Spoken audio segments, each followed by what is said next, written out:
Assalamualaikum warahmatullahi wabarakatuh. Kepada yang terhormat, Ibu Ari Asnani selaku dosen pengampu mata kuliah bioteknologi, izinkan kami di sini mempresentasikan yang berjudul Teknik Kultur Sel Mamalia 3 Dimensi dalam Bioteknologi Kesehatan.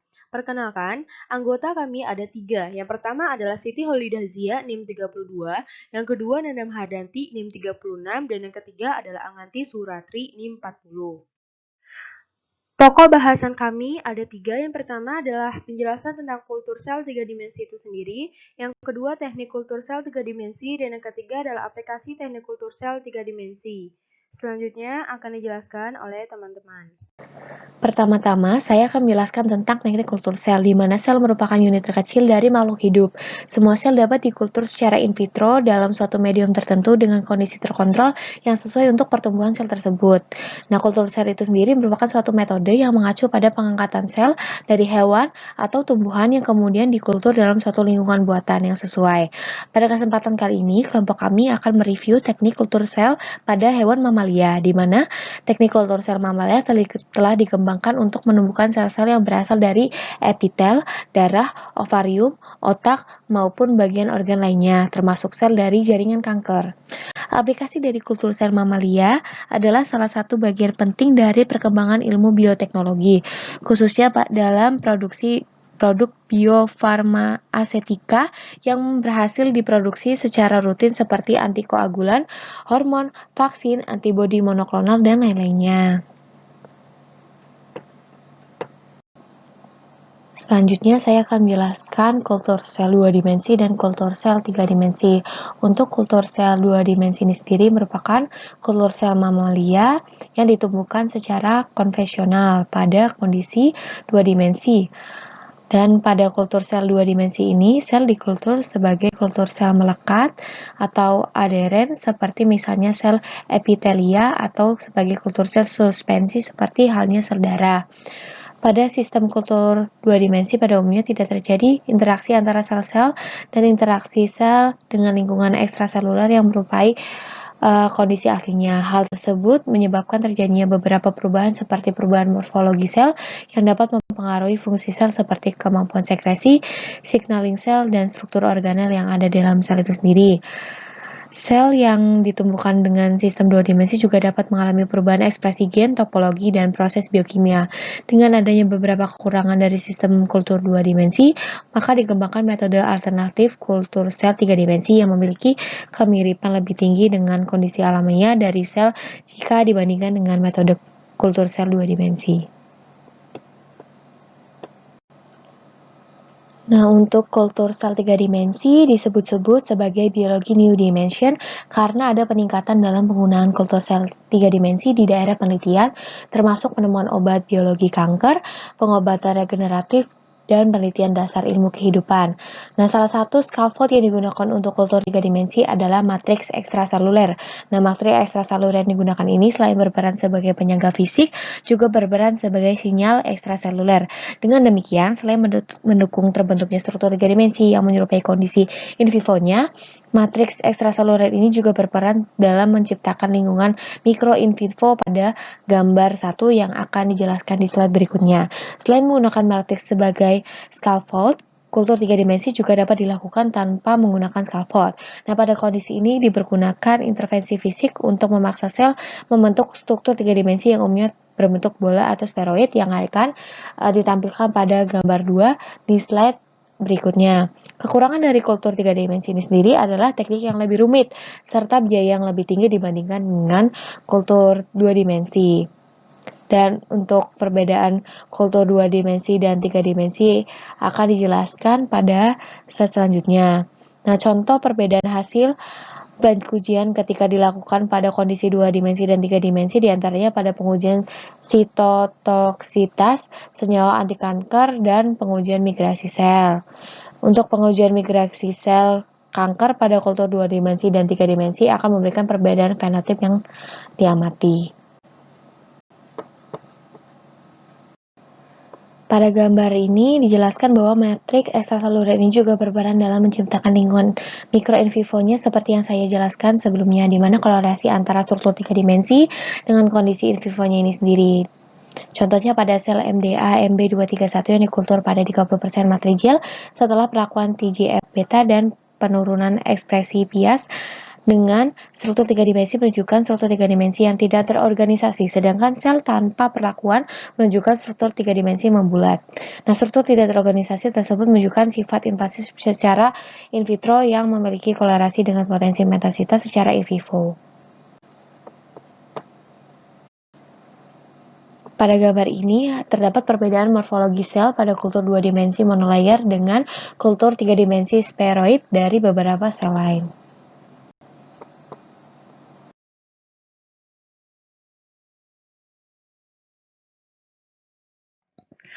Selanjutnya adalah teknik kultur sel 3 dimensi. Seperti yang dijelaskan pada slide sebelumnya, bahwa teknik kultur sel 3 dimensi terbagi menjadi dua kategori.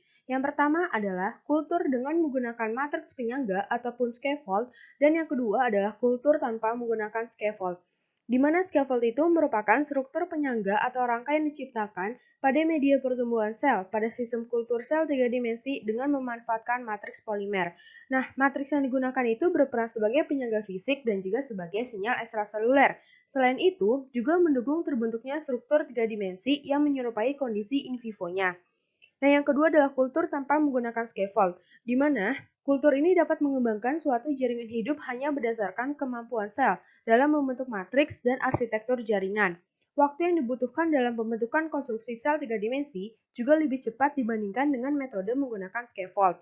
Nah, kultur 3 dimensi dengan menggunakan matriks ekstraseluler lebih menggambarkan kondisi in vivo-nya jika dibandingkan dengan kultur 3 dimensi tanpa scaffold. Selanjutnya adalah kategori scaffold, di mana kategori scaffold itu terbagi menjadi dua. Yang pertama adalah in vitro 3 dimensi scaffold. Contohnya itu adalah hydrogel scaffold. Ini merupakan penyangga yang berbahan dasar gel. Matriks hidrogel ini akan berbentuk cair ketika pada suhu dingin, dan dia itu akan mengeras ketika pada suhu yang lebih tinggi ataupun pada suhu kamar.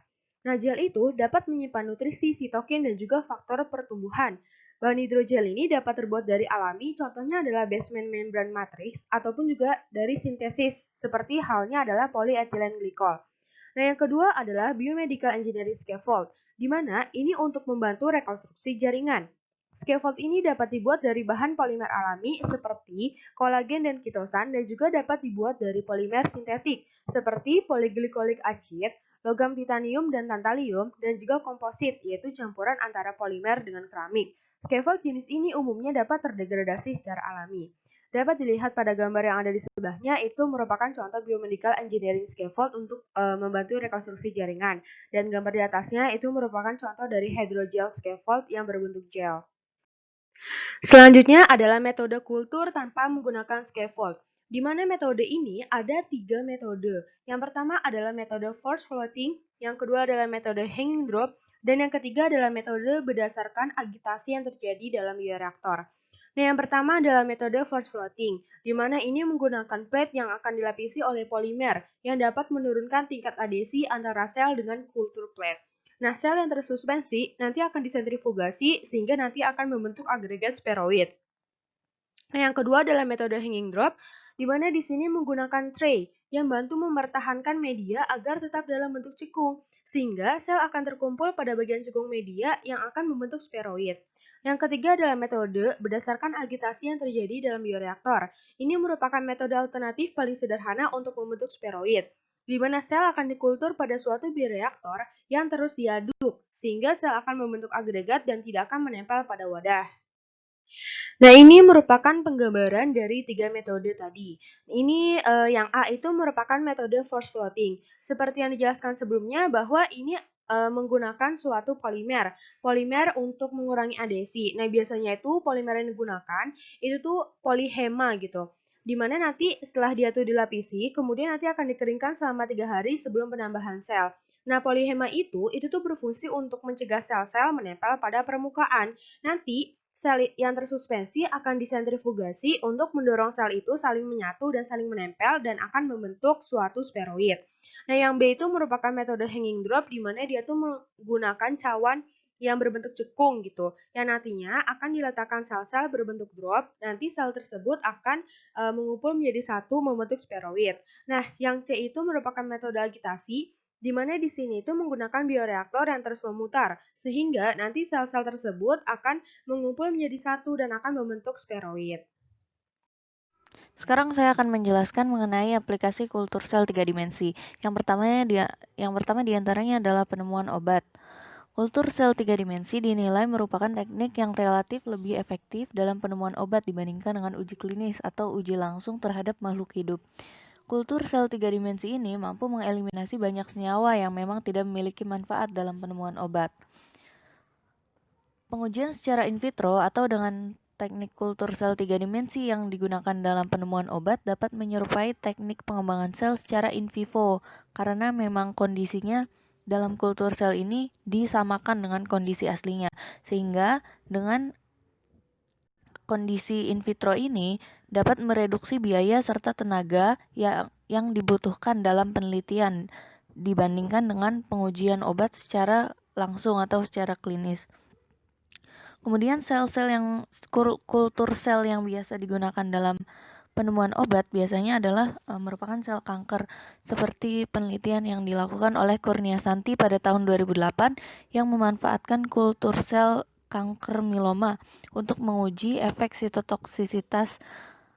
sitotoksisitas ekstrak buah mahkota dewa terhadap kultur sel kanker mieloma itu sendiri. Kemudian penelitian yang juga dilakukan oleh Raji yang memanfaatkan kultur sel kanker serviks untuk menguji sitotoksisitas ekstrak buah mahkota dewa. Yang kedua adalah sistem mikrofluida organ on chip. Jadi organ on chip adalah chip multikultur sel dengan mikrofluida 3 dimensi yang mensimulasi aktivitas mekanik dan respon fisiologis seluruh sistem organ dalam tubuh manusia. Organ on chip ini berupa miniatur tiruan dari jaringan dan organ yang tumbuh dalam kondisi in vitro sehingga memungkinkan untuk dilakukan pemodelan lebih lanjut dan digunakan untuk mempelajari kondisi fisiologis dari organ-organ manusia. Kultur sel 3 dimensi berperan dalam penelitian yang berkaitan dengan organ on chip karena miniatur organnya juga dibuat secara kultur sel. Organ on chip ini digunakan oleh beberapa instansi untuk pengujian obat. Jadi dibuat suatu organ on chip dengan kondisi berpenyakit tertentu, kemudian dilakukan pengujian terhadap suatu obat dan dilihat responnya, bagaimana obat itu bekerja terhadap suatu organ yang sedang sakit. Metode kultur mikrofluida organ on chip ini berhasil diaplikasikan dalam mendesain sistem kapiler alveolus dengan menggunakan polimer membran yang memungkinkan terjadi perpindahan udara, seperti pada kondisi asli paru-paru. Kemudian jenis mikrofluida organ on chip yang telah berhasil dibuat antara lain adalah organ liver, kemudian organ ginjal, serta sistem organ saluran pencernaan. Aplikasi selanjutnya dari kultur sel 3 dimensi adalah dalam produksi protein obat rekombinan.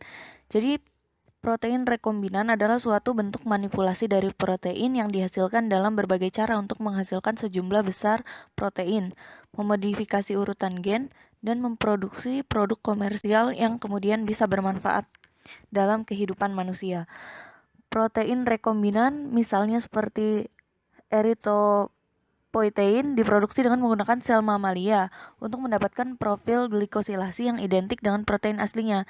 Terkait dengan hal ini, sel CHO (Chinese Hamster Ovary) merupakan salah satu sel mamalia yang banyak digunakan untuk produksi protein rekombinan. Sel ini disuspensikan untuk mendapat densitas sel yang tinggi di dalam bioreaktor untuk meningkatkan produksi protein rekombinan.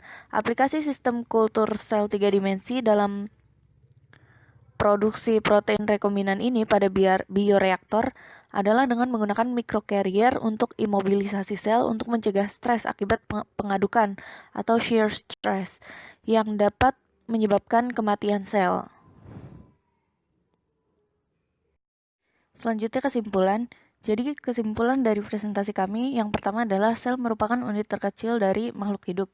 Semua sel dapat dikultur secara in vitro dalam suatu medium tertentu dengan kondisi terkontrol yang sesuai untuk pertumbuhan sel tersebut.